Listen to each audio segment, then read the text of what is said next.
Boa noite a todos. Cumprimentando as senhoras e senhores, declaro aberta a sessão solene de posse do professor Jair de Carvalho Castro como membro titular da Academia Nacional de Medicina, na cadeira número 68.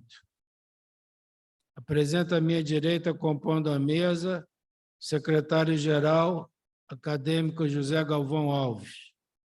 Convido agora os ex-presidentes, acadêmico Pietro Novellino, para tomar assento à mesa, acadêmico Jorge Alberto Costa Silva,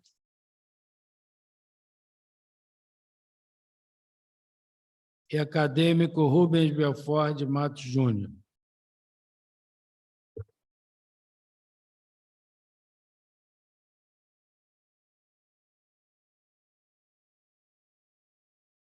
Convido ainda para compor a mesa da presidência dos trabalhos, Dr. Jair Castro, vice-presidente da Santa Casa de Campo Grande, Mato Grosso do Sul. Dr. Jair Castro.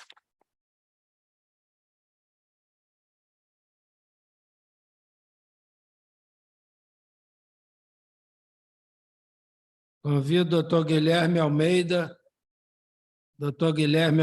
médico, representando a Sociedade de Otorrino do Rio de Janeiro.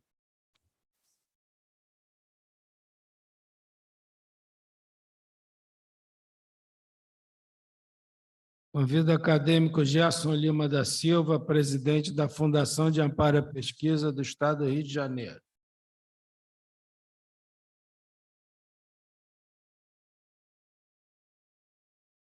Convido o acadêmico Dr. Pedro Grossi Júnior, benemérito da Academia Nacional de Medicina, para tomar assento à mesa.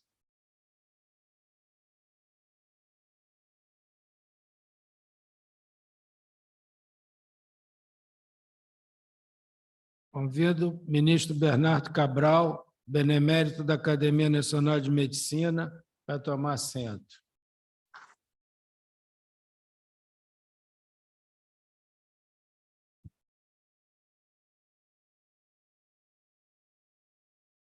Convido o cônego Jorge Luiz Neves Pereira, Padre Jorjão, Relações Públicas da Arquidiocese do Rio de Janeiro, representando o senhor Cardeal Dom Osírio.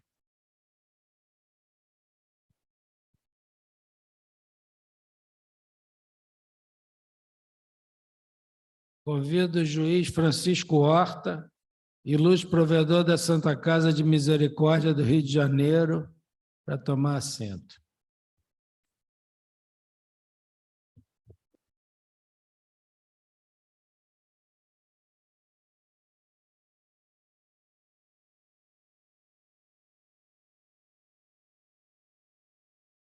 Convido a professora Selma Sabrá, ilustre presidente da Academia de Medicina do Rio de Janeiro.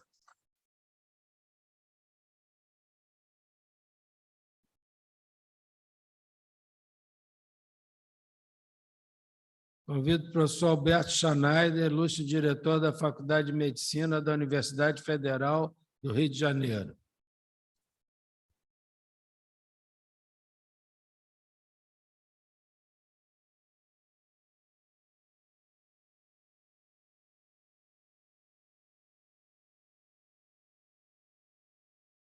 Convido o professor Hilton Cor, presidente da Academia Brasileira de Medicina e Reabilitação.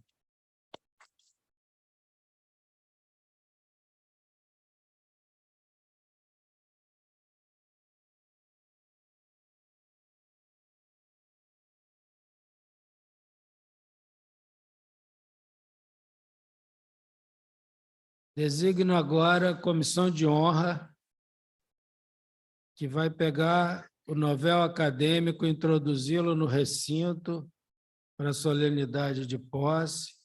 Designo ex-presidente, acadêmico Jorge Alberto Costa Silva, ex-presidente, acadêmico Rubens Belfort Júnior, acadêmico Carlos Alberto Barros Franco,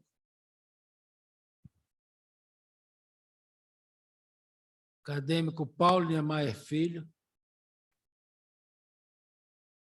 acadêmico José Carlos do Vale,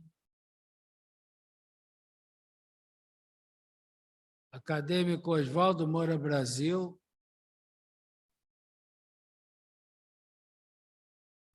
e acadêmico Maurício Magalhães Costa.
Convido a todos a ficarem de pé para ouvir o hino nacional brasileiro.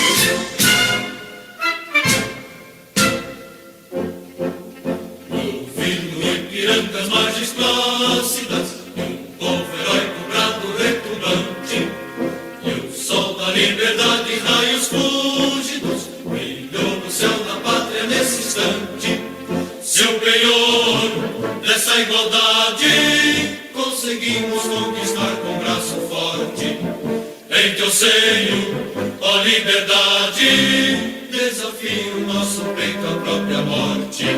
Ó pátria amada, idolatrada, salve, salve. Brasil, um sonho intenso, um raio vívido, de amor e de esperança a terra desce. Sem teu formoso céu risonho e límpido, a imagem do cruzeiro resplandece. Gigante pela própria natureza, és bela, és forte, pávido colosso, e o teu futuro espelha essa grandeza, terra dourada. Entre outras mil és do Brasil, ó pátria amada, dos filhos deste sol és mãe gentil, pátria amada, Brasil.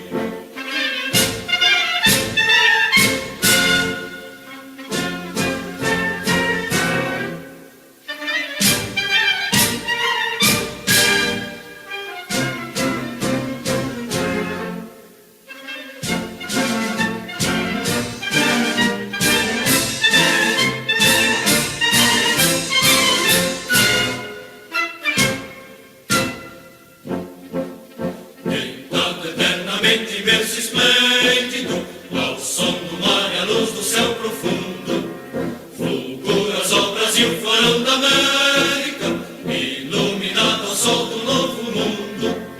Do que a terra mais que a vida, teus risonhos lindos campos têm mais flores, nossos bosques têm mais vida, nossa vida no teu seio mais amores. Ó pátria amada, idolatrada, salve, salve. Brasil de amor eterno seja símbolo, olá para o que ostentas estrelado. Bendiga o verde e louro desta flâmula, paz no futuro e glória no passado. Mas segues na justiça, clama forte, verás que o filho teu não foge à luta, nem tem ninguém te adora a própria morte. Entre outras mil és do Brasil, ó pátria amada, dos filhos desse sol és mãe gentil, pátria amada, Brasil.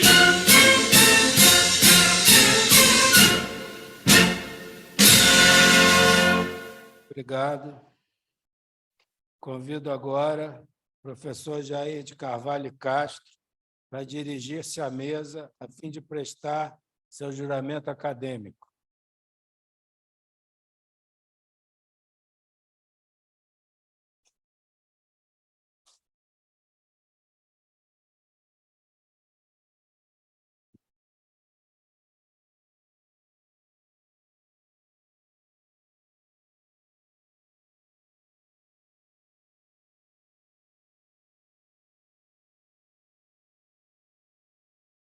Prometo respeitar e fazer respeitar o Estatuto e decisões desta Academia Nacional de Medicina.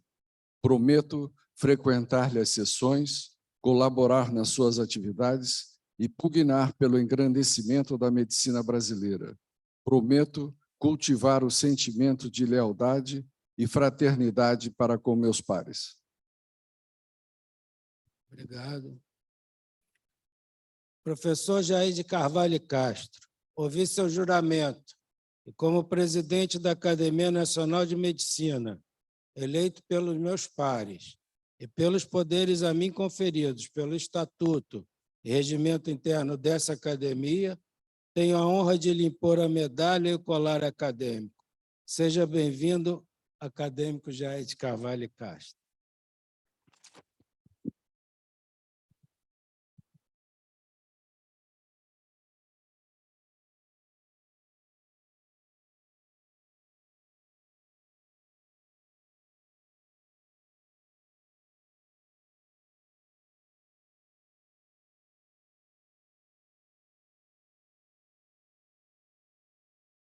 Convido agora o acadêmico Jorge de Rezende Filho para fazer a entrega do diploma em nome do presidente da Academia Nacional de Medicina.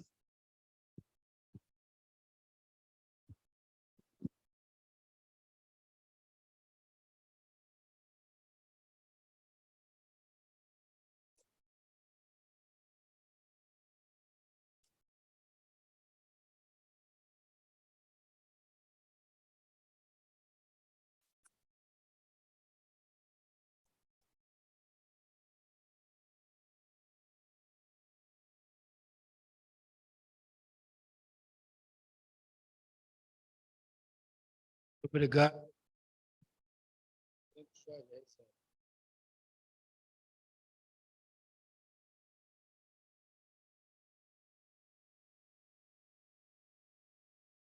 Convido o ilustre senador Pedro Chaves dos Santos Filho para tomar assento à mesa. Por favor, senador.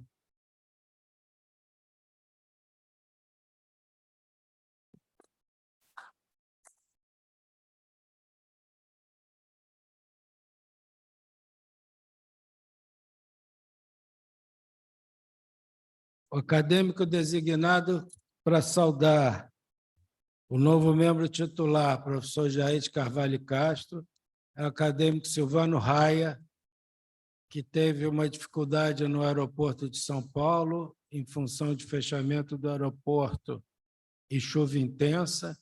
Então, o acadêmico Silvano Raia vai entrar remotamente pela plataforma Zoom e vai fazer sua saudação desde São Paulo. Por favor, acadêmico Silvano Raia.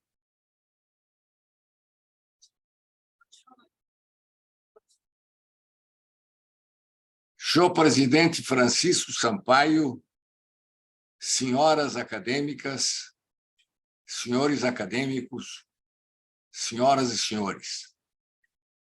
Inicialmente, a minha tristeza e frustração por não estar aí com vossas excelências como desejava. Me foi impossível. Esta academia deve, e felizmente tem sido, local para um convívio rico em permutas culturais, principalmente sobre o progresso em medicina que se sucedem em velocidade geométrica nessas últimas décadas. Como resultante desse intercâmbio, define-se progressivamente uma visão de realidade científica atual e balizada em princípios éticos. Deve-se ser transmitida à comunidade médica e à sociedade em geral. Nesse sentido, o ingresso do acadêmico Jair de Castro, que hoje comemoramos, é auspiciosa, tanto pela sua contribuição de conhecimento sobre uma especialidade representada até agora nesta instituição apenas por poucos acadêmicos, quanto pela permeabilidade que desfruta na sociedade civil do Rio de Janeiro e do Brasil. Prova disso é a presença entre nós aqui hoje de tantos representantes da sociedade que não da área médica. Escolheu a otorrinolaringologia inspirado em Helen Keller, destacada figura intelectual do século passado, que, além de ter nascido cega, perdeu a audição na primeira infância. Em sua rica obra literária, várias vezes refere a surdez como sendo uma deficiência mais grave que a cegueira, uma vez que, segundo a autora, é pela palavra e sua entonação que nos conectamos com o mundo que nos cerca. Bem fazendo, o acadêmico Jair de Castro embasou sua formação em extenso estudo anatômico. Dissecou mais de 200 peças de osso temporal, aprendendo as bases, tanto para o uso de novos métodos diagnósticos, baseados no progresso surpreendente da radiologia, quanto para a cirurgia assistida por videoendoscopia. Assim, participou e contribuiu para o grande progresso da sua especialidade que ocorreu nos últimos 30 anos. Saliente-se que esse progresso conferiu à especialidade uma dimensão e importância inéditas na história da medicina. A otorrinolaringologia, anteriormente, limitava-se ao tratamento de doenças decorrentes de lesões locais no ouvido. Mas, com o tempo e progresso, se expandiu para incluir também o tratamento dos efeitos sistêmicos dessas lesões do ouvido. Para atingir essa nova dimensão, o acadêmico Jair de Castro reuniu colegas especializados em quase todos os setores da medicina: alergia e imunologia, anatomia, anestesia, clínica médica, cirurgia de cabeça e pescoço, cirurgia crânio-maxilofacial, cirurgia plástica, fisiologia genética médica, geriatria, infectologia, neurologia, oncologia, oftalmologia, pediatria, pneumologia e, principalmente, radiologia. Eu me permiti citar todas essas especialidades pelo que venho a relatar a seguir. Para atingir essa nova dimensão, o acadêmico Jair de Castro teve que chefia uma equipe com muitos especialistas e depende do exercício de uma liderança emergencial, na qual cada um lidera na área que mais conhece, cabendo ao chefe orientar todos a um objetivo comum. Mas esse tipo de liderança é muito mais difícil. Exige autoconfiança, sabedoria e atenção contínua para compreender o anseio dos demais membros da equipe. Entretanto, é muito mais gratificante, uma vez que estimula a autocrítica, não afasta o chefe dos seus auxiliares e, principalmente, preserva ao chefe o direito de errar.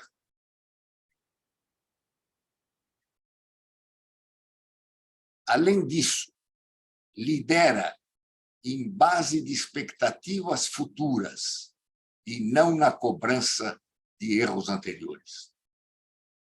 A personalidade do novo acadêmico Jair de Castro mostrou-se exatamente talhada para esse tipo de liderança.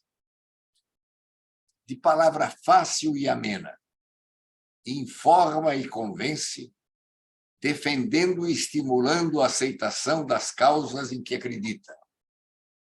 Essas características explicam o sucesso das equipes que, construídas por ele, têm permitido abrir, como disse, novos horizontes para a especialidade. Criou grupos de atendimento especializado nas áreas de surdez. Notem a amplitude do seu trabalho. Equilíbrio, zumbidos, obstrução nasal, disfonias, alergia respiratória, ronco e apneia do sono, cirurgia endoscópica das cavidades paranasais, distúrbios da deglutição, otorrinolaringologia geriátrica, além de um setor de foniatria, reabilitação auditiva. Muito importante é ressaltar também que oferece esse progresso igualmente, tanto para as classes mais favorecidas, quanto para os dependentes do Sistema Único de Saúde, SUS.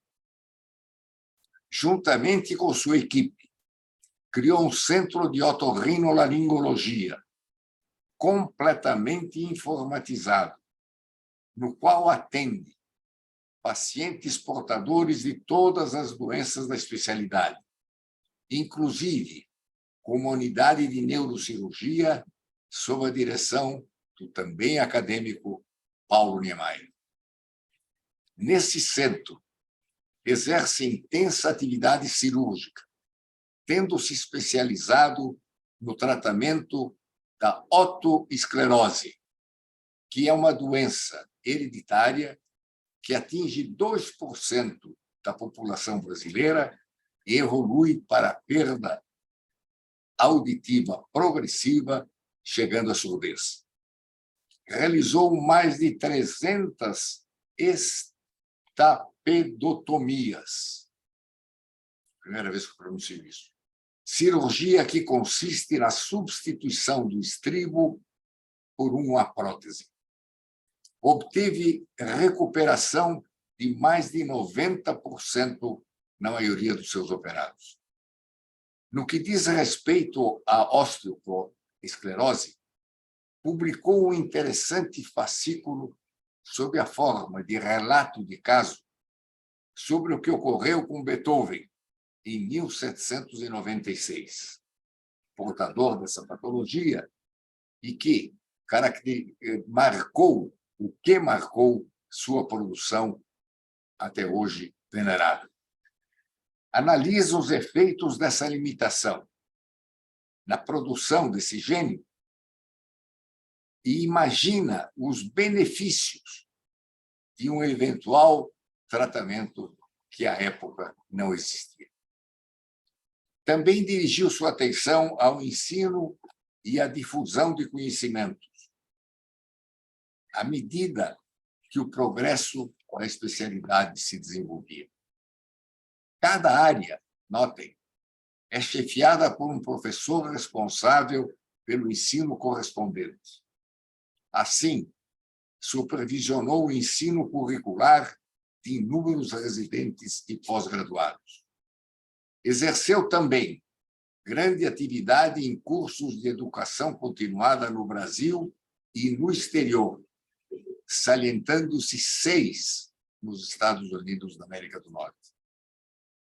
Ao realizar essa extensa atividade de ensino, deu continuidade a uma dinastia intelectual, iniciada por seu pai, Araçuaí Gomes de Castro, por 2 vezes presidente da Academia de Ciências Rio-Grandense Academia Rio-Grandense de Letras, me enganei. E continua por seus 2 filhos, Rafael, advogado, e Pedro, também médico otorrinolaringologista. Essa continuidade foi possível pela colaboração de sua esposa Tília, psicopedagoga, responsável pela administração do Centro de Otorrinolaringologia, por ele criado, há pouco citado, e pelo setor social da enfermaria dessa especialidade na Santa Casa de Misericórdia do Rio de Janeiro. Nesse sentido, pretendendo amenizar as minhas palavras, peço vênia para relatar um conto que já o fiz para vários dos acadêmicos presentes. Mas me permitam repeti-lo aqui e agora para enfatizar o valor de Tília na carreira e na vida do novel acadêmico Jair de Castro. O conto consta do livro de Platão, O Discurso. Nesse conto, o autor relata que os deuses gregos, no Olimpo, observavam, na planície, os seres humanos que eles tinham criado. E, com o decorrer do tempo, sendo belos, eternos, independentes, uma vez que o alimento lhes vinha do céu, maná, se enfastiaram. E, para distrair-se, resolveram iniciar uma experiência. E várias sugestões ocorreram. Marte, deus da guerra, sugeriu que se estimulasse uma guerra entre os humanos para observá-los na sua destruição. Júpiter, pai de todos, disse não. Um deus não destrói o que criou.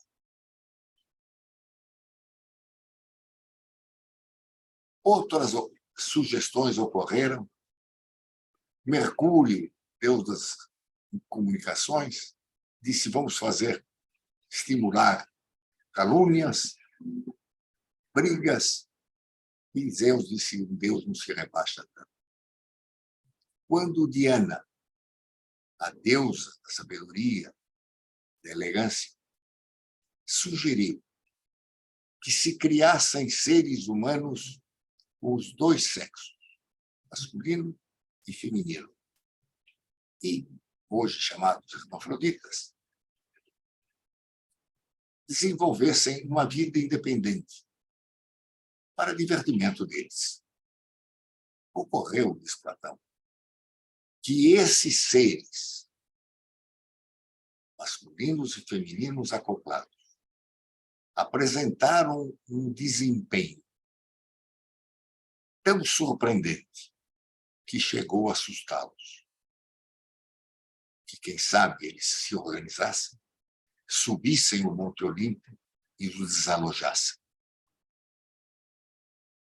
Para evitar isso, novamente, sugestões de morte, destruição, prevaleceu a sugestão de Diana, que disse: vamos separá-los outra vez e ver o que acontece. Assim foi feito. E o desempenho desses seres, agora separados, como antes, caiu significativamente. E sossegou os deuses. E diz Platão: desde esse dia, todo ser humano que nasce passa a vida inteira à procura de outro ser humano, do sexo oposto, que com ele se acople e lhe confira um desempenho que chegue a assustar os deuses. Jair e Tília, eu creio que vocês concretizaram esse vaticínio do conto de Platão. Parabéns.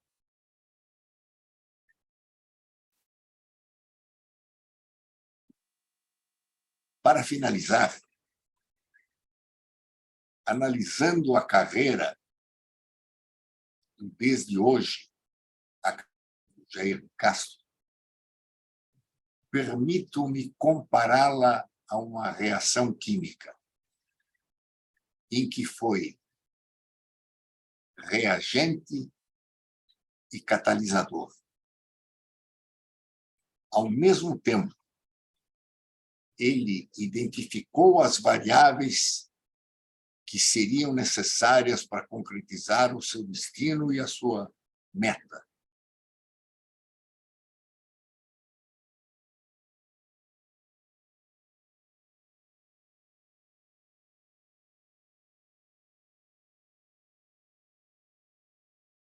Parece que travou a internet.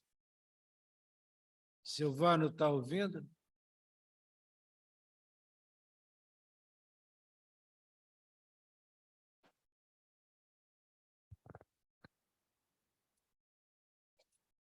Travou a internet do acadêmico Silvano Raia.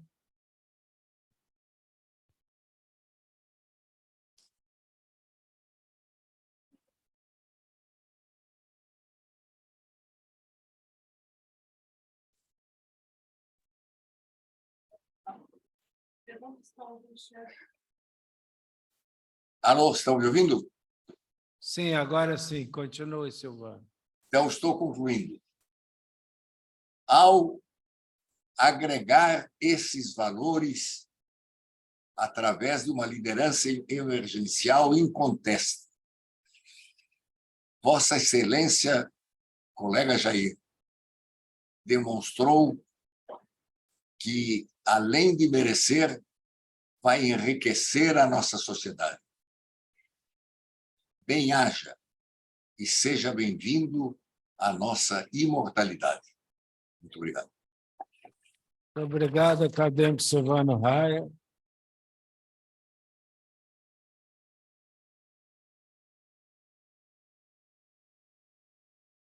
Obrigado, acadêmico Silvano Raia. Convido agora o acadêmico Jair de Carvalho Castro para que pronuncie seu discurso de posse.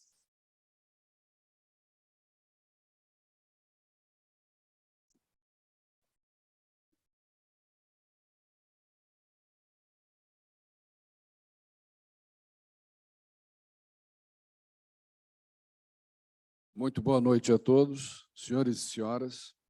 Excelentíssimo senhor presidente da Academia Nacional de Medicina, acadêmico professor Francisco José Barcelos Sampaio.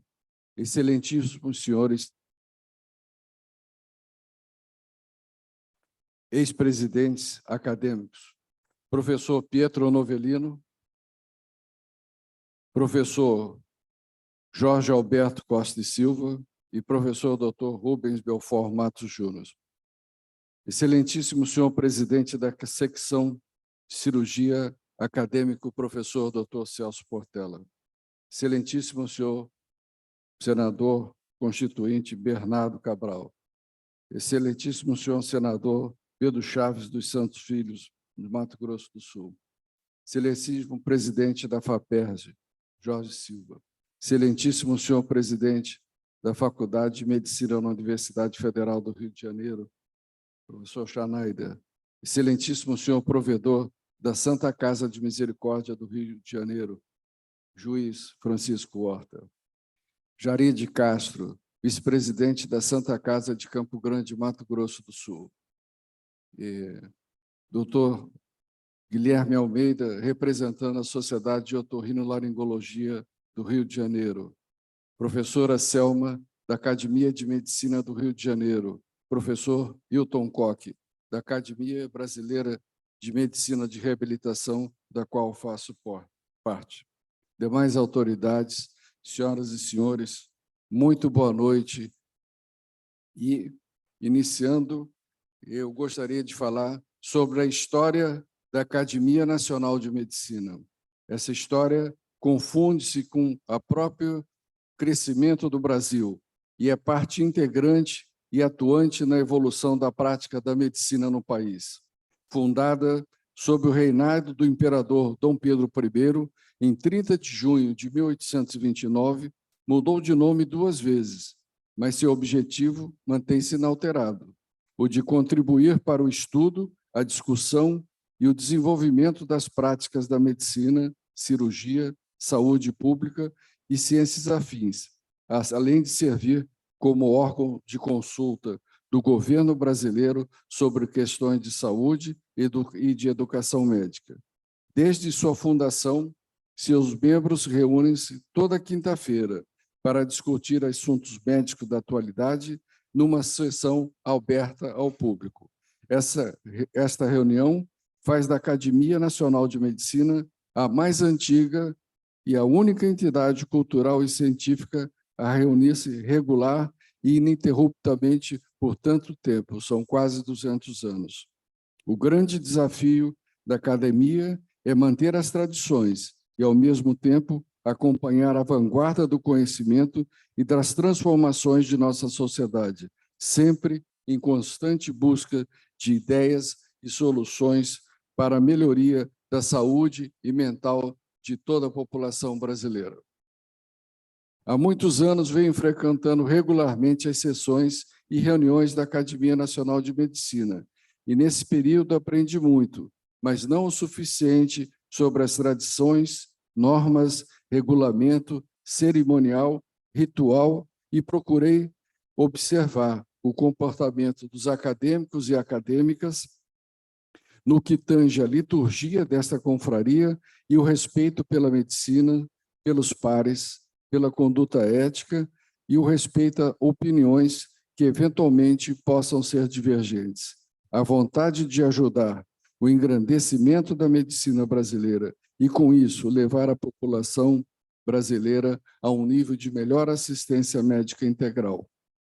O meu primeiro contato com essa GREI foi através do acadêmico otorrino-laringologista professor José Costa.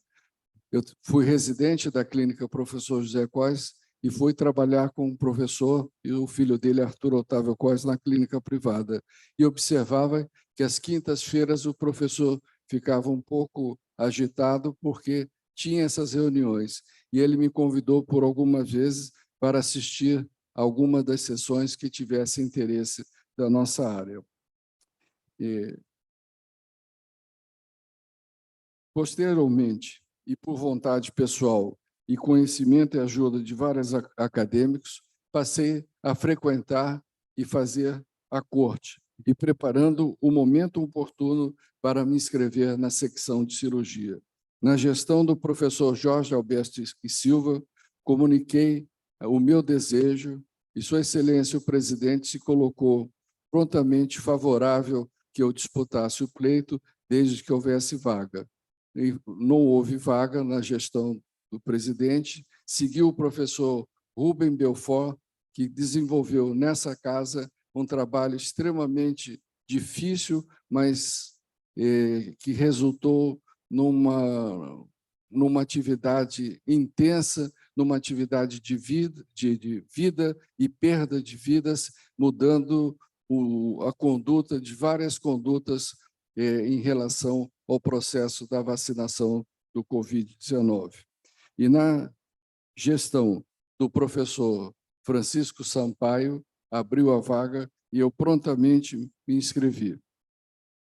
Nessa jornada, gostaria de destacar a postura ética e facilitadora de todas as etapas do pleito, fazendo com que as reuniões da secção e da eleição se tornassem viáveis e que tivéssemos quórum para as reuniões e votações. O acadêmico professor Francisco José Barcelos Sampaio, muito digníssimo presidente da Academia Nacional de Gestão, sob vossa gestão fui eleito e apresento-vos meu mais profundo apreço e fundada admiração.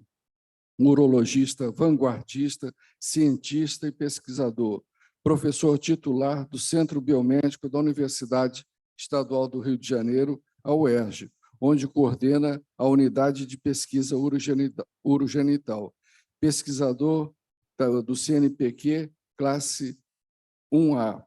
Criou e coordena o Programa de Pós-Graduação em Ciências da Faculdade de Medicina da UERJ. Inúmeros prêmios nacionais e internacionais. Professor visitante de várias universidades. Foi presidente do biênio 2015-2017. Durante esta campanha, se pautou pela isenção de opinião, neutralidade e ética absoluta e proporcionou que o processo eleitoral se desenvolvesse da melhor forma possível e ocorresse com a presença do maior número possível de acadêmicos e acadêmicas. O meu muito obrigado.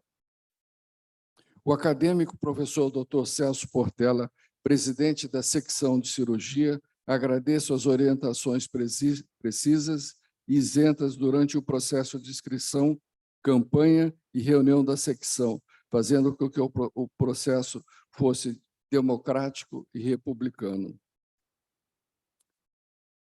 Agradeço ainda ao professor Dr. Maurício Magalhães Costa, secretário da secção de cirurgia, pela importante participação em toda a parte administrativa e realização do parecer final. O presidente aceitou nomes para indicação, fez sugestões e fico honrado que ele tenha aceitado as sugestões, assim como aceitei as sugestões dele. Entrei aqui neste anfiteatro Miguel Couto por notáveis acadêmicos, grandes amigos de longa data e de relações aprofundadas nessa jornada rumo à entrada como membro titular. Citarei por ordem alfabética, pois é impossível classificá-los pelo bem-querer e admiração que nutro por todos eles, assim como todas vossas excelências. Professor Dr. Carlos Alberto de Barros Franco, professor titular da UFRJ, uma unanimidade na pneumologia brasileira, um cientista, pesquisador e grande médico. Professor Jorge Alberto Costa e Silva, presidente dessa casa, talvez um dos maiores currículos internacionais e nacionais que nós temos aqui em nossa comunidade acadêmica, aqui no Brasil e fora do Brasil. Tive a oportunidade de acompanhá-los em várias homenagens aqui no Brasil e fora do Brasil. Professor Dr. José Carlos do Vale, um ícone da oncologia brasileira, dirigiu hospitais de oncologia, teve clínica muito atuante na oncologia e foi um médico destacado em sua especialidade. Professor Dr. Maurício Magalhães foi por muito tempo professor da UFRJ no serviço de cirurgia, especialmente a mastologia, que é a sua área, tornando-se uma referência nacional e internacional. Professor Dr. Oswaldo Moura Brasil, de família tradicional aqui na Academia Nacional de Medicina, um expoente da oftalmologia brasileira, e no seu serviço são atendidos mais de 1.000 pessoas por dia. Professor Dr. Paulo Niemeyer, meu amigo de longa data, uma pessoa inspiradora, sempre disposta a ajudar os pacientes, os colegas da neurocirurgia e de outras especialidades. Convivemos durante um bom tempo na Santa Casa de Misericórdia, quando ele conseguiu implantar o Instituto Estadual do Cérebro Paulo Niemeyer, que é uma referência nacional e internacional, hoje líder de pesquisas mundial, e isso é uma honra para a academia e para todos os brasileiros. Professor Rubens Belfort Júnior, da Escola Paulista de Medicina, escola onde eu fiz o meu doutorado, e já o conheci nessa ocasião, e ele sempre destacado, provavelmente como o oftalmologista mais influente, mais importante, que fez o maior número de pós-graduandos no Brasil. Ele coloca alunos destacados em todo o Brasil, ganhou prêmios, e o seu serviço de oftalmologia é o melhor serviço de oftalmologia do país, que atendendo pelo SUS, além de ter uma clínica privada de grande porte. Em relação ao recebimento do diploma, tive o grande privilégio de receber esse diploma de um grande amigo. O diploma da Academia Nacional de Medicina é um dos diplomas mais importantes, ou mais importante, que o médico pode sonhar em sua carreira. O professor Jorge Rezende Filho, assim como seu pai, que eu fui amigo também, ele é uma pessoa espetacular, tem uma formação acadêmica impecável, é professor titular de obstetrícia da Faculdade de Medicina e diretor da Maternidade Escola da UFRJ. Queria agradecer ao Paraninfo, professor Dr. Silvano Raia, que, devido a uma tempestade à tarde de hoje em São Paulo, o reteve e impediu de que estivesse presente. Mas a presença dele, através da tecnologia, nos fez alegrar e emocionar. Falar do professor Silvano Raia é fácil e difícil sucedê-lo nessa tribuna. O acadêmico professor Dr. Silvano Raia, paulista, graduado pela Faculdade de Medicina da USP, fez o seu doutorado na USP e na Universidade de Londres, diretor da Faculdade de Medicina da USP de 1982 a 1986, titular do Departamento de Cirurgia da Faculdade de Medicina da Universidade de São Paulo. O professor Silvano Raia é vanguardista. Ele criou o programa de telemedicina de novos centros de transplantes de órgãos em parceria com instituições privadas, como o Hospital Sírio-Libanês e o Hospital Israelita Albert Einstein. De 2002 a 2006, foi secretário de Saúde e responsável pelo primeiro transplante hepático realizado no Brasil. Esse transplante foi feito na década de 80. Professor Silvano Raia, com quem construiu uma relação de grande amizade, uma amizade sólida e, para mim, cheia de aprendizado e de boas lembranças. Homem generoso, me recebeu inúmeras vezes em sua casa para conversas, almoços e jantares, uma casa italiana, com certeza, pela elegância e pelo com carinho que você é recebido. Acaba de me saudar com uma bela oração recheada de predicados, aos quais certamente não faço jus a tantos elogios.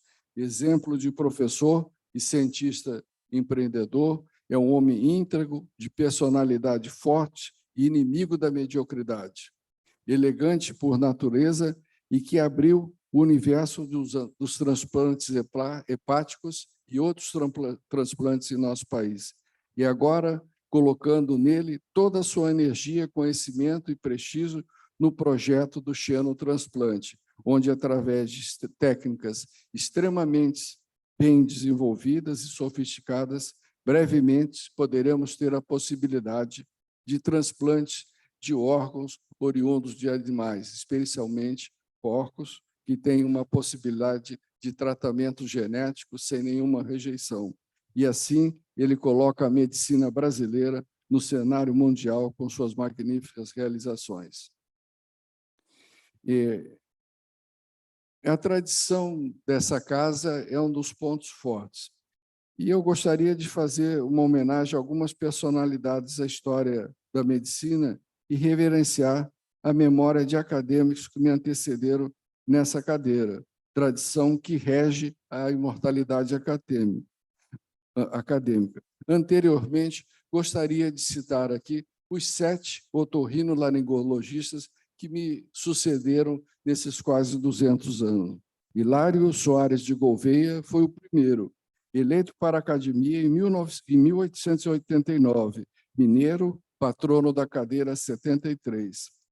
Ele foi titular da Faculdade Nacional de Medicina e foi o primeiro otorrinolaringologista do Brasil. Teve enfermaria na Santa Casa da Misericórdia, onde nós temos o nosso serviço social. João Marinho de Azevedo foi eleito para a Academia em 1921, carioca, e foi um dos fundadores e o primeiro presidente da Sociedade de Otorrinolaringologia do Estado do Rio de Janeiro, em 1937, e a sociedade está presente aqui, representada por Guilherme Almeida. Raul David Sanson, eleito para essa academia em 1925, foi presidente dessa casa, em 1947 a 1949. Especializou-se em otorrinolaringologia, junto ao acadêmico Hilário de Gouveia, e por viagens pelo mundo afora, especialmente para a Alemanha. José Arthur de Carvalho Cois, de quem foi residente em sua clínica, entrou em 1947, Belém do Pará, e foi assistente de Raul David Sanson na Policlínica de Botafogo e no Hospital Gafrey Guene, professor titular da Medicina e Cirurgia. Hermiro Estevam de Lima foi eleito em 1963, era um pernambucano exímio cirurgião que criou uma técnica que durante décadas foi usada para o tratamento da cirurgia, a técnica de Hermiro de Lima. Foi titular de otorrinolaringologia da Universidade Federal do Rio de Janeiro. Hélio Hungria, com quem tive a oportunidade de acompanhar e trabalhar na Clínica Cois, foi eleito em 78, mineiro de Rio Pomba, filho do grande jurista Nelson Hungria. Foi o primeiro presidente da Sociedade Brasileira de Otorrinolaringologia, aqui representada pelo Dr. André Fernandes. Foi titular de 2 universidades, a Federal do Rio de Janeiro e a do Estado do Rio de Janeiro. Pedro Estevão de Lima, irmão de Pedro, foi eleito em 1991. Era irmão do Hermiro de Lima, como citei, que lhe moldou uma formação técnica profissional excelente. Infelizmente, Pedro Estevão de Lima só ficou nessa casa durante 1 ano e meio, vindo a falecer.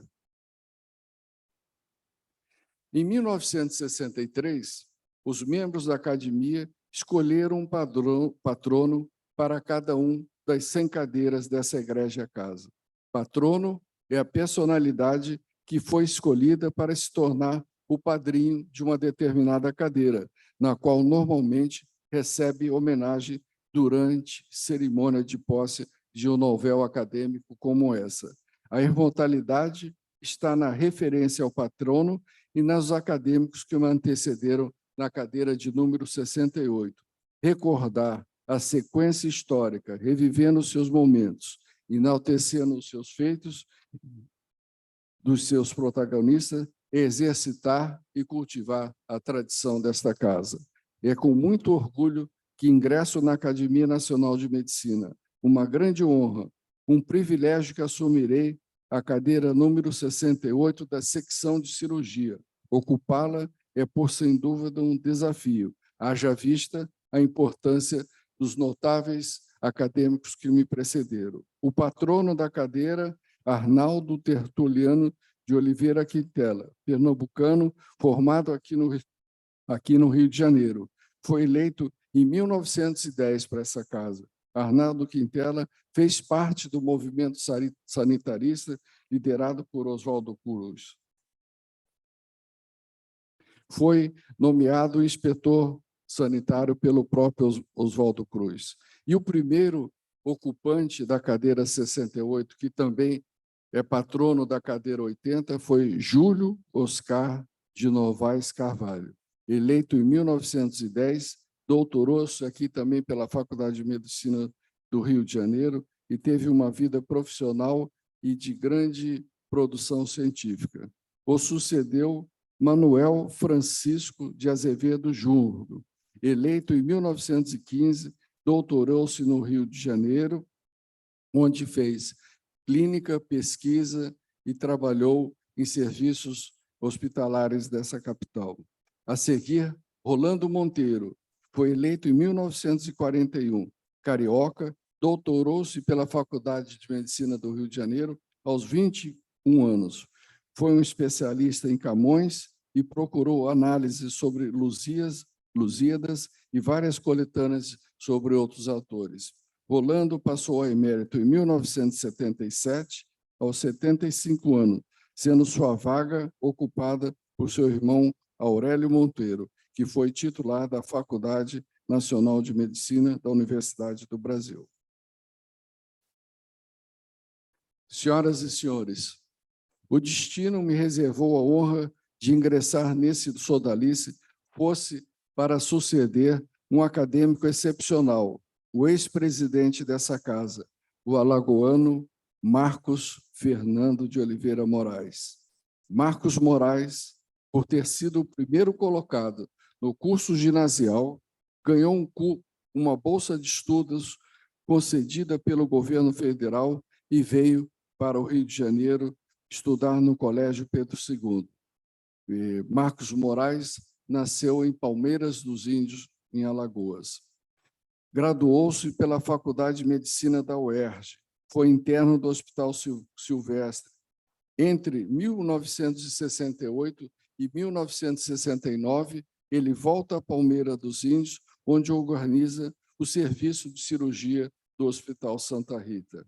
Aos 38 anos, foi para a Universidade de Illinois, em Chicago, onde obteve o título de mestrado em cirurgia e trabalhou no serviço de oncologia cirúrgica. Essa saída de Marcos Moraes para a Universidade de Chicago teve uma ajuda muito forte do acadêmico Milton Meyer, aqui presente. Aos 40 anos, ganha o Prêmio Anual de Cirurgia concedido pela Sociedade de Cirurgia de Chicago. Regressando ao Brasil, chefia o Serviço de Tumores de Partes Moles e a Comissão de Oncologia do Hospital de Ipanema, no Rio de Janeiro, onde também administrou o programa de residência médica. Aos 47 anos, recebeu o Prêmio de Excelência em Pesquisa concedido pela Fundação Koch, da Califórnia. Foi fellow pela Universidade da Califórnia e pela Universidade de Nova York. Aos 54 anos, assume a direção do Instituto Nacional do Câncer por 8 anos consecutivos. Participou da elaboração do Programa Nacional de Câncer na década de 90, contribuindo para a orientação da política de câncer no Brasil. Diante do sucesso de várias iniciativas, entre as quais uma política de controle do tabagismo, o Instituto foi nomeado pela Organização Mundial colaborador para o programa Tabaco ou Saúde. Publicou aos 60 anos Princípios da Cirurgia Oncológica e logo em seguida foi eleito membro titular desta casa. Durante sua gestão, ampliaram ações em desenvolvimento para a detecção precoce do câncer e foram incorporados ao INCA vários hospitais, o Hospital de Oncologia do ex-INAMPS, o Hospital Luísa Gomes de Lemos, das Pioneiras Sociais e o PROONCO, da Campanha Nacional de Combate ao Câncer. Participou da criação e Fundação Ari Frausino para pesquisa e controle do câncer, para apoiar financeiramente o INCA e apoiar em suas pesquisas. Foi professor titular e chefe do Departamento de Cirurgia da Universidade Gama Filho, presidente e membro fundador da Sociedade Brasileira de Cirurgia Oncológica, presidente da Sociedade Latino-Americana de Institutos Nacionais do Câncer. No campo da pesquisa oncológica, Moraes coordenou o programa de Oncobiologia da Universidade Federal do Rio de Janeiro, uma rede de pesquisa sobre a biologia do câncer que teve início nos anos 2000 com apenas 13 pesquisadores e que atualmente conta com mais de 300 pesquisadores de diversas instituições, como a Fiocruz, o Cefet, a Universidade Federal do Fluminense, a UERJ e além de departamentos da UFRJ. Inúmeras distinções, diplomas de honra e mérito e medalhas no Brasil e no exterior. Em 2010, recebe o importante prêmio Octávio Frias de Oliveira do Instituto do Câncer de São Paulo. E, em 2012, recebeu o título de doutor honoris causa. Com perfil renomado, o médico falou de sua luta contra o tabaco e as indústrias do setor. O Brasil tem os melhores controles de antitabagismo do mundo e reconhecido pela Organização Mundial da Saúde. O Brasil está entre os países com maior taxa de ex-fumantes, disse Moraes na época. Esse trabalho foi realizado por inúmeros outros médicos brasileiros. E aqui eu destaco o professor Barros Franco participando ativamente nessa questão. Foi membro de conselho editorial de 29 revistas, foi autor de mais de 800 trabalhos e foi presidente dessa casa em 2 biênios, de 2007 a 2009 e de 2011 a 2013. Em discurso proferido em 2012, por ocasião da outorga do seu título de doutor honoris causa, disse: carinhos e estímulos que recebi na infância estão certamente na origem do enorme prazer que tenho na vida de transmitir o que aprendi e de criar condições necessárias para que os outros possam fazer de forma mais eficiente. A história da humanidade não é marcada pelos grandes impérios e grandes guerras, mas também pelas grandes doenças que afetaram os mais diversos povos. Essa casa, nesse período longínquo, passou por várias epidemias, por várias situações de doença, sempre prestando serviço de informação à comunidade médica e de suporte a instituições governamentais. A partir de março de 2020, com a pandemia de Covid, vimos a emergência sanitária global tendo os mesmos problemas enfrentados por Oswaldo Cruz no início do século XX, que combateu as epidemias como a febre amarela, peste bubônica e varíola. Em 1904, promoveu a vacinação em massa contra a varíola, tendo o apoio do presidente Rodrigo Alves, que era favorável às vacinas, o que revoltou a população, políticos e vários jornais da época que lançaram editoriais contra a medida. O Congresso se manifestou e até uma liga anti-vacina foi organizada. Rui Barbosa, o Águia de Aia, foi um negacionista de primeira hora, mas, com o passar do tempo, ele se curvou e reconheceu o erro e congratulou Oswaldo Cruz, ambos se tornando amigos. A pandemia de Covid-19 nos mostrou a globalização, que é a disseminação de uma doença que atualmente é espantosa, rápida, e que a política e a medicina muitas vezes não falam a mesma língua. E mesmo entre os médicos, alguns se posicionaram contra as vacinas. Será que estamos livres de uma nova variante? Muitos de nós que perdemos parentes, amigos ou vizinhos nessa última pandemia, pensamos que sempre devemos nos posicionar ao lado da ciência e da tecnologia. Infelizmente, essa casa, este sodalício, perdeu alguns de seus membros nessa terrível pandemia. O filósofo Sêneca dizia: não deixamos nada para mais tarde, acertemos nossas contas com a vida dia após dia. Num período de pandemia, 30, 60, 90 dias são uma eternidade. Senhoras e senhores, é tradição dessa casa escorrer algum tempo da medicina no discurso do novel acadêmico. Eu escolhi a medicina como profissão e a otorrinolaringologia como especialidade, pois que descobri que, aliando dedicação e vontade, poderia melhorar a qualidade de vida de diversas pessoas que padecem de problemas de deficiência auditiva, de respiração, de voz ou do equilíbrio. Como bem dito aqui pelo professor Silvano Raia, a audição é o sentido essencial, como bem expôs, como ele relatou, a escritora e pensadora americana Helen Keller, privada desde jovem da visão e da audição.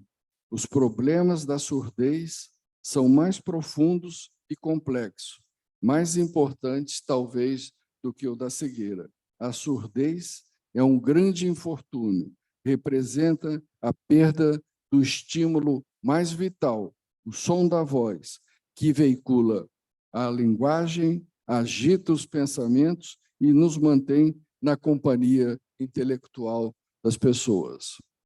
A otorrinolaringologia é a especialidade que cuida de ouvidos, nariz e garganta. E nossa atividade temos que ter uma capacidade de diagnóstico, de tratamento e de prevenção. No Brasil, 5% das pessoas, segundo o IBGE, são surdas, correspondendo a quase 10 milhões ou mais de 10 milhões de pessoas, sendo que 2,7 milhões de pessoas possuem surdez profunda. A Organização Mundial de Saúde estima que até 2050 teremos 2,5 de pessoas com problemas de audição. O aumento do quadro de perda auditiva se deve, em parte, ao processo de envelhecimento da nossa população, ao uso de determinados medicamentos ototóxicos e alterações da saúde, como diabetes, hipertensão arterial e problemas hormonais. Milhões de pessoas, especialmente adolescentes jovens, correm o risco de perda auditiva devido a exposições de alta intensidade e ao uso inseguro de dispositivos de áudios pessoais. Para evitar, diagnosticar e tratar precocemente essas pessoas, é necessário implantar uma avaliação auditiva pré-escolar e exames periódicos de audição incluídos na avaliação global do paciente. A medicina atual, a nossa especialidade, reúne recursos para o diagnóstico e tratamentos clínicos e cirúrgicos, como o uso de próteses de audição, e para a surdez profunda, temos agora o fantástico mundo dos implantes cocleares. Em nossa Constituição, a saúde é um direito de todos e dever do Estado, e a Academia Nacional de Medicina deve colaborar nessa discussão. Ela reúne entre seus membros expoentes da medicina brasileira. As deliberações deste colegiado, por sua seriedade e tradição e competência, devem ressoar com força em nossos governantes para cumprir a sua missão maior. Fiz minha residência na Clínica Professor José Cois, na época, o maior centro de otorrinolaringologia da América Latina. Trabalhei um período curto nessa clínica, fui muito feliz, conheci pessoas como o professor José Cois, Arthur Otávio Cois, Hélio Hungria, com quem pude participar. Saindo de lá, montamos um grupo de poucos amigos, um serviço de otorrino na Policlínica de Botafogo, do Rio de Janeiro. Nessa ocasião, já tinha uma atividade de assistente, depois societária, com o professor José Cois e Arthur Otávio Cois, onde permaneci nesse grupo até 1998. Ingressei na Universidade Federal do Rio de Janeiro, jovem, aos 28 anos de idade, após concurso de provas e títulos, onde fiz o meu mestrado e sou muito grata ao UFRJ. Na Escola Paulista de Medicina, fiz meu doutorado e fiz muitos amigos, e guardo até hoje lembranças e admiração de meus professores. Cito aqui Pedro Luiz Mangabeira Albernaz, e nessa ocasião já pude conhecer a atividade do acadêmico Rubens Belfort Júnior nessa Escola de Medicina. E, por convite e sugestão de Paulo Niemeyer Filho, fui convidado pelo provedor Paulo Niemeyer para montar um serviço de otorrinolaringologia na Santa Casa, que há 40 anos não tinha serviço de otorrino. Foi um desafio muito grande, tive a ajuda de inúmeras pessoas e de um grupo de médicos extremamente devotados. Essa atividade na Santa Casa é uma atividade plenamente realizadora. Nesse período, nós atendemos mais de 250 mil pessoas, fizemos diagnósticos, tratamos pessoas, reabilitamos a audição, reabilitamos respiração, tínhamos um serviço de voz espetacular. Então, é uma atividade altamente gratificante. Eu agradeço minha mulher, Tília, por fazer toda a gestão e o grupo administrativo da Santa Casa. Convivi com vários médicos notáveis. Vou ressaltar aqui, é uma lista muito grande. Aldo Stan e Alexandre Filippo, em São Paulo. André Bianco, em Volta Redonda. Antônio de la Cruz, em Los Angeles. Arthur Otávio Cois. David Kennedy, dos Estados Unidos. Hélio Hungria. Yves Pitangui, com quem tive a oportunidade de trabalhar há 20 anos, fazendo a reabilitação respiratória. João Manilha, um mestre da cirurgia naso-sinusal. Paulo Pontes, da Escola Paulista de Medicina. Ricardo Cruz, dessa casa, com quem tivemos a oportunidade de trabalhar muito. Ricardo Ferreira Bento, Roberto Bartinho da Rocha, o maior cirurgião otológico que tive a oportunidade de conhecer. Shiro Tomita, Hugo Fischer, na Suíça, William Hauser, em Los Angeles, e muitos outros mais. Atualmente, em nossa clínica privada, nós fazemos um time, e sem esse time é imprescindível fazer uma otorrinolaringologia moderna e adequada. Temos um time grande, citarei alguns nomes aqui: Cristiane Anias, Márcia Pinho, André Fernandes, Luciana Godoy, Luiz Abrão, Marina Gabriela, Majoy Cunha, Guilherme Almeida, Tatiana Simões, Pedro Batista de Castro, fonoaudiólogas, Denise Arruda, Marcela Doren, Márcia Cavadas, Márcia Mildonovic, Marta Mendes de Moraes, além de um grupo grande de colaboradores administrativos. O poeta Carlos Drummond de Andrade expôs bem esse sentimento. Sentimos saudades de certos momentos de nossa vida e de certos momentos de pessoas que passaram por ela. A todas as pessoas com quem trabalhei e trabalham, gostaria de dirigir uma palavra do meu mais sincero agradecimento. Nasci em Campo Grande, Mato Grosso do Sul, um estado pródigo por belezas, chamando a atenção o Pantanal, o Cerrado e a região de Bonito, terra de Marechal Rondon, que foi o brasileiro respeitado, foi amante da natureza e fez uma grande conexão com a comunidade indígena. Em 1957, foi indicado para o Prêmio Nobel da Paz. Terra de Dom Aquino Correia. Dom Aquino foi o primeiro mato-grossense a pertencer à Academia Brasileira de Letras. E terra do poeta Manuel de Barros, que dizia que a importância de uma coisa não se mede com fita métrica, nem com balanças, nem com barômetros, que a importância de uma coisa há que ser medida pelo encantamento que a coisa produz em nós. Queria aqui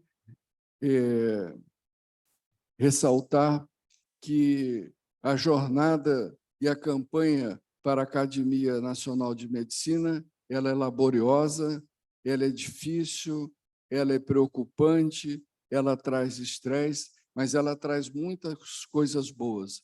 E essas coisas boas são a convivência e conhecimento com os senhores e senhoras acadêmicos. A visita acadêmica é um ponto alto na campanha, onde você conhece pessoas que você já tinha um conhecimento, mas não tinha intimidade. Você é recebido com carinho para visitas que às vezes se prolongam por 1, 2, até 3 horas, como eu tive a oportunidade de fazer visitas.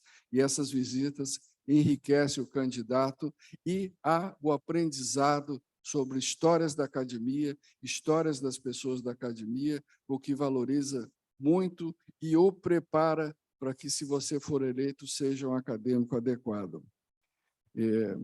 Mark Twain escreveu: nunca se afaste de seus sonhos, pois se eles se forem, você continuará vivendo, mas terá deixado de existir. Queria agradecer aqui o benemérito Pedro Grossi Júnior, aqui na bancada, que sempre foi um incentivador dessa campanha e um amante da medicina. Ele sempre ressalta: eu não sou médico, eu sou doente, eu gosto dos médicos e gosto da casa, que eu quero ter a melhor saúde para mim e para minha família. Então, muito obrigado, Pedro Grossi, pelos conselhos.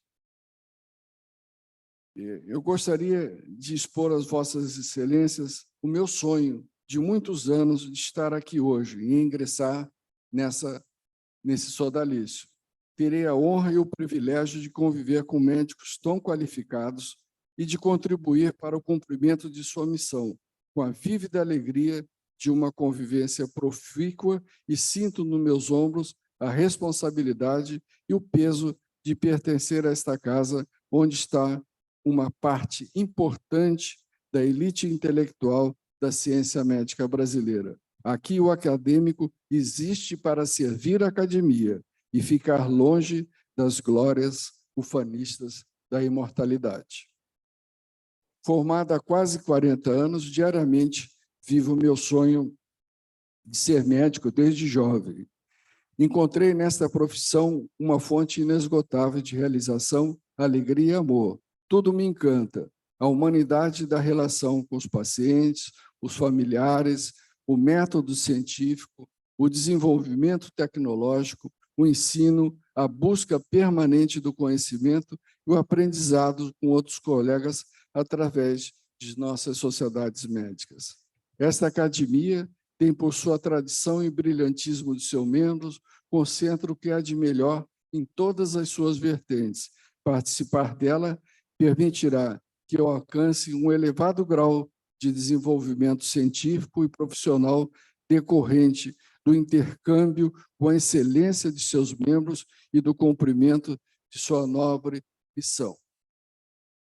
Me coloco à disposição desta casa para continuarmos trabalhando para elevar cada vez mais a qualidade do atendimento, a excelência da pesquisa e do ensino médico do Brasil. É com enorme satisfação, extremamente feliz, diante da grande honra conferida a mim nesta noite, que divido com vocês esses momentos tão especiais. A minha posse como membro titular da medicina, e nela dedicarei toda a minha capacidade para engrandecer e honrar esta casa. Agradeço às vossas excelências pela elevada honra que me concedeis, pela recepção fraterna e pela gentil acolhida. Gostaria de externar meu agradecimento à minha ancestralidade,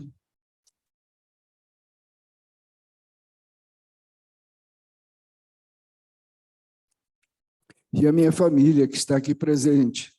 Meus irmãos Jari e Flávio, minhas cunhadas, Ana Carolina e Cláudia, meu cunhado Jorge Carlos, com sua esposa Denise, meus sobrinhos, meu filho Rafael, engenheiro especializado em direito empresarial, Pedro, médico otorrino-laringologista, com ênfase em reabilitação aditiva, e as minhas noras Carolina e Renata, e os meus futuros descendentes.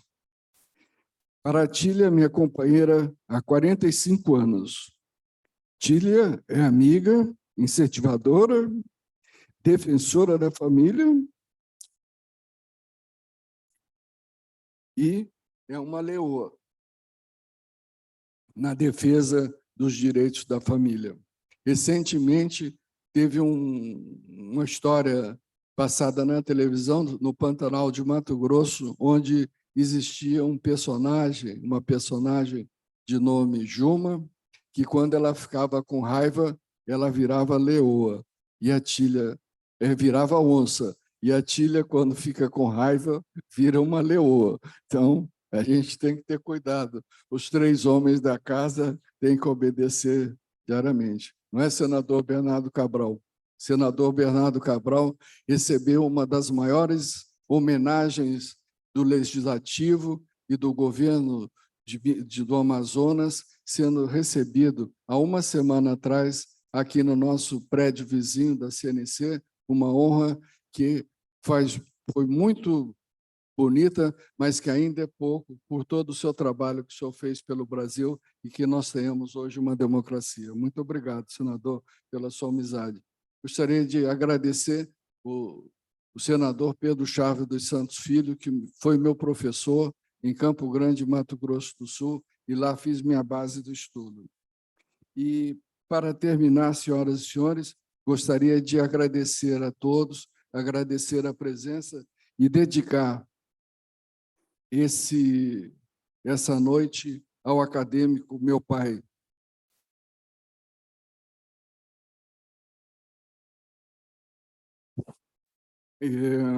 Meu pai foi filósofo, professor de línguas neolatinas, foi professor de português e latim, trabalhou na Fazenda do Estado de Mato Grosso, na Receita do Estado, Mato Grosso do Sul, foi membro da Academia Sul-Mato-Grossense de Letras, onde foi por 2 vezes presidente. Articulista de jornais, escreveu livros, adorava o ensino, adorava a cultura, e após o seu falecimento, ele foi homenageado com seu nome em escolas, ruas e praças de Campo Grande.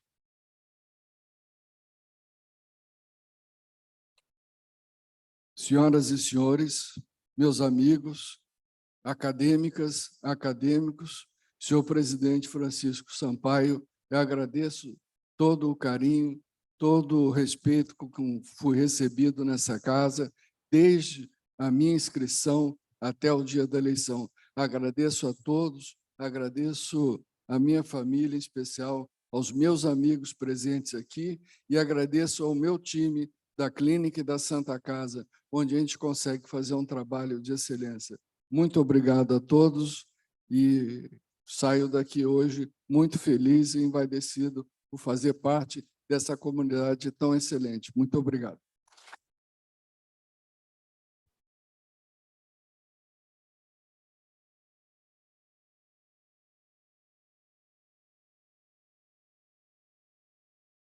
Acho que não, acho que não.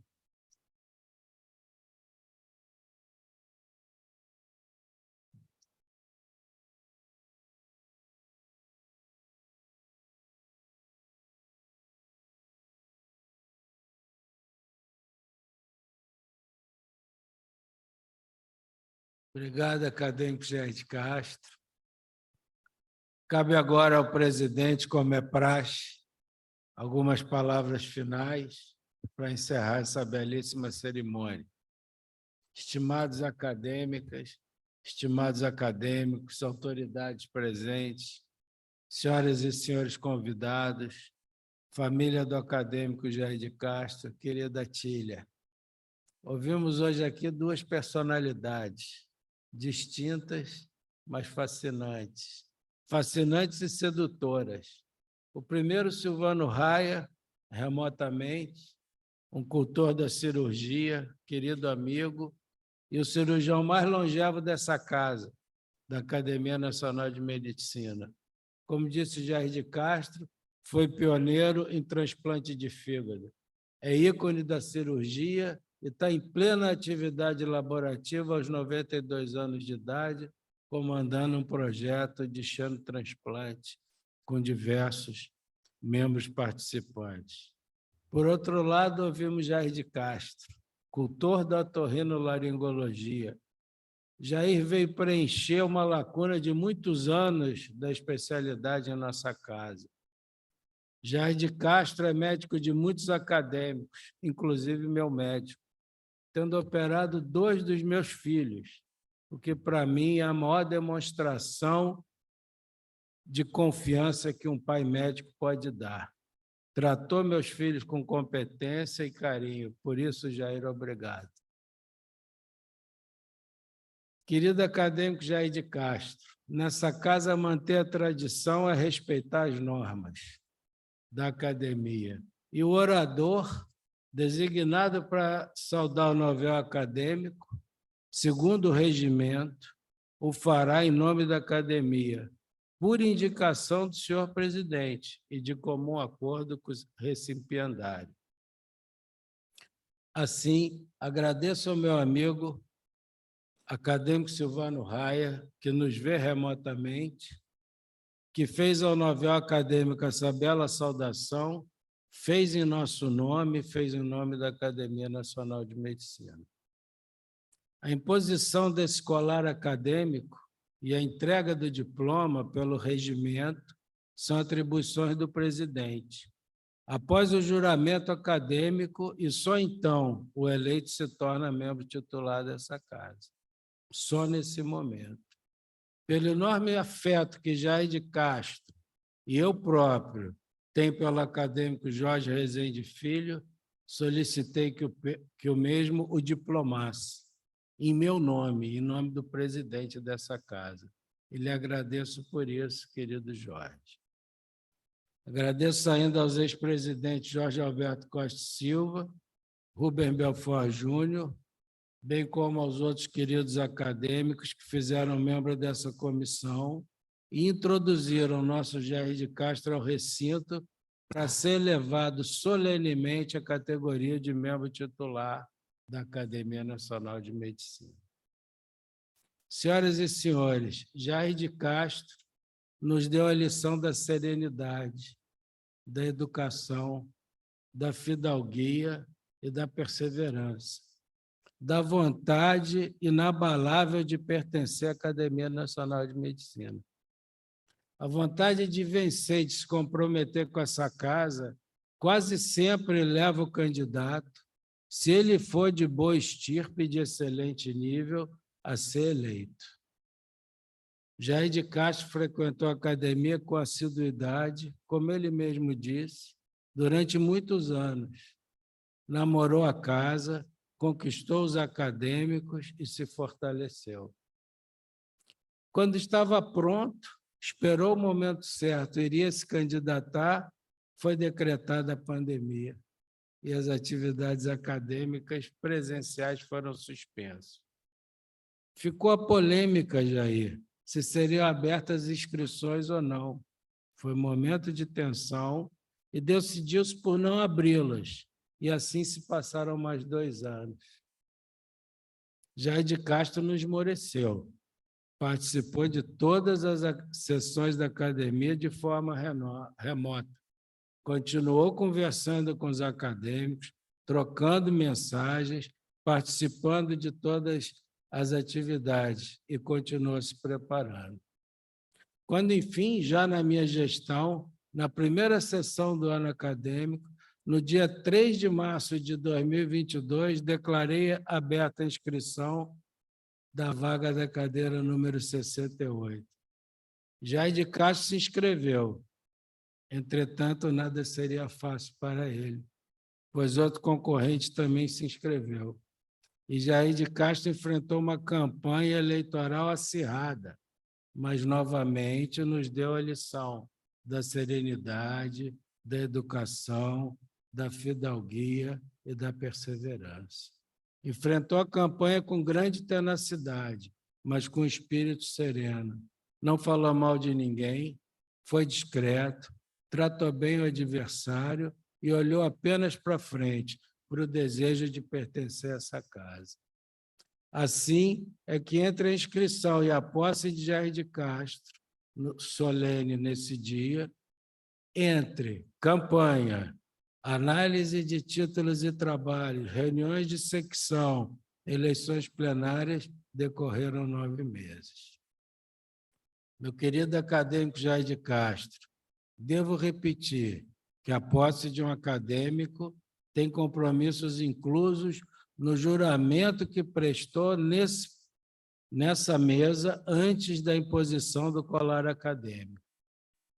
Hoje, Jair, Vossa Excelência passa a pertencer a uma instituição bicentenária, onde não existe volta. A Academia Nacional de Medicina não aceita desquite, não aceita divórcio, só aceita viuvez. Sendo assim, Jair, Vossa Excelência irá conviver com seus pares, vai ter que usufruir das suas qualidades, mas vai ter que perdoar seus defeitos, até o fim da sua vida. Assim, eu estou que Vossa Excelência, com seu modo afetuoso e sereno de ser, além de engrandecer nossa academia com suas atividades científicas, será certamente mais um acadêmico que irá promover e estimular um fraterno convívio nessa casa. Jair de Castro ocupará a cadeira número 68, em substituição ao grande acadêmico Marcos Moraes, que foi presidente 2 vezes, foi dedicado e foi comprometido com nossa casa. Assim, querido Jair, estou certo que hoje você, recebido nessa casa, com esse grande júbilo, depois de tanto esforço, de tanta tenacidade, será também um acadêmico comprometido com as atividades da nossa tão amada Academia Nacional de Medicina. Ao final dessa breve saudação, espero que já comecem a decorar. Sempre faço, na posse de um novel acadêmico, a leitura de uma pequena parte da oração aos nossos pares, do inesquecível acadêmico Cumprido Santana, que foi dos acadêmicos que mais amou essa casa, que hoje dá nome a esse prédio e que fez essa oração. Essa oração aos acadêmicos resume tudo aquilo que o acadêmico deve ser e fazer por essa casa, Jair. E aqui eu abro aspas para ler uma parte importante dela. Quem não trabalha pela academia quando nela ingressa é como se houvesse deixado no peristrilo a própria honra. Quem não se esforça pela academia quando nela recebido, juntando-lhe um tijolo, trai a sua esperança. Será um Judas que iludiu a sua confiança, atraiçoou aos que fraternalmente o acolheram, roubou a vez a um possível justo, a todos enganando. Na academia só não será grande quem já nasceu para continuar pequeno. Para isso suceder, o imprevisível aconteceu.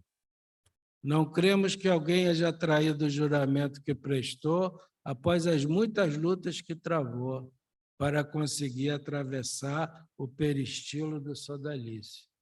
Se despreparado venceu, foi mercê de doloroso equívoco, o que não é próprio dela a casa desejada.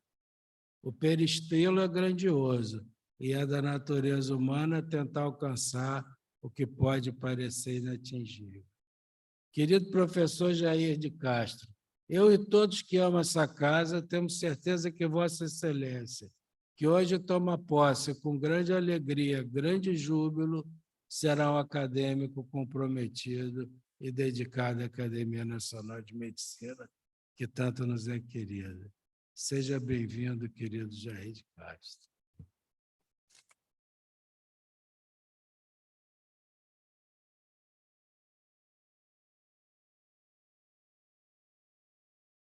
Obrigado. Ao final dessa cerimônia, peço a todos presentes que permaneçam sentados e solicito à comissão de honra que conduz o novel acadêmico Jair de Carvalho Castro ao salão onde ele vai receber os afagos e os carinhos daqueles que lhe querem bem. Peço que a comissão leve o Jair diretamente ao salão nobre, sem abraços, sem conversa e sem congestionar o trânsito. Declaro encerrada a sessão. Peço que os acadêmicos os nossos convidados ainda permaneçam sentados e que brevemente compareçam ao Salão Nobre, onde o acadêmico Jair de Castro convida a todos, junto com a sua amada Tília, para uma recepção e receber seus cumprimentos. Muito obrigado. Declaro a sessão.